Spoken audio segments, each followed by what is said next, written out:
It's 1 p.m. though. It's time to have a feature discussion.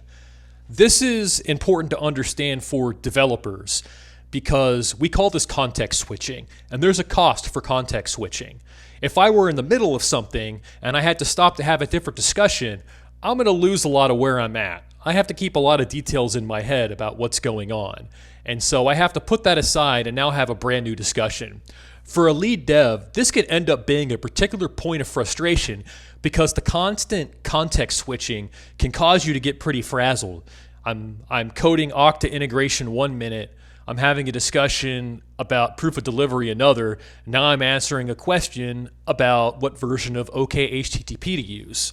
This is why it's very important when you're being pulled in all these different directions to be able to set appropriate boundaries and times and understand that you really want to finish one thing before moving on to the next. Getting to clear stopping points is very important. And also considering don't start more work until the current work is finished. And trying to reserve points of time of the day to answer different questions. But at 1 p.m., it's mostly the entire team discussion and it's led by the product owner. And it's about wanting to have this proof of delivery type feature in our e-commerce platform we're working on. And they explained the meaning is that when our packages, our products are out for delivery, once they're delivery, because our stuff is so expensive, someone always has to sign for it.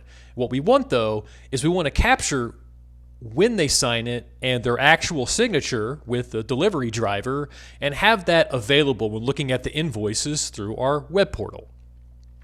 As the lead dev, I hear that and I bring up, that sounds like some architecture changes. First of all, this relies on the vendor's ability to do this. We know who our vendor is, but right now they don't do anything with us other than make a call out to one of our applications and say, hey, the thing was delivered. They might not even have this data. So we're going to have to both research that and possibly we're going to have to come up with a way in which we want to store these images. S3 maybe because we're on AWS, I don't know. So then the Scrum Master chimes in, this sounds like there's a little bit of work involved, so maybe we should create a spike. A spike is a way of saying, we got to do some work, we're not quite sure what it is, but we're going to have to do work to define the work that needs to be done.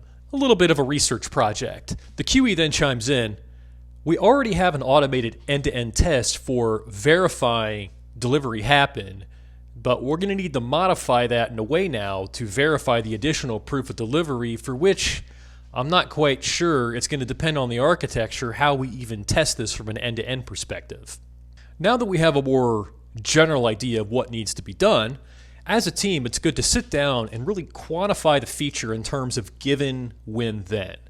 From a test automation perspective, this is known as Gherkin format, and the whole purpose is to take a scenario-driven approach in a logical fashion for defining that given a certain state, when something happens, then I expect this result. And so the team comes up with what is the description of the feature. Given a product has been delivered and signed for, when a user looks up the related invoice in our system, then they see the delivery details along with the image of the signature.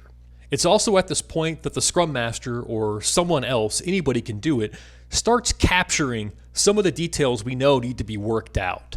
The vendor capabilities, architecture changes, how we capture the delivery details, retrieving those details out of our system, how the UI changes around the invoicing feature, and then of course how we do end-to-end test automation. Once we're comfortable with a good understanding and description of what the feature is and what some of the next steps are, we can end the meeting.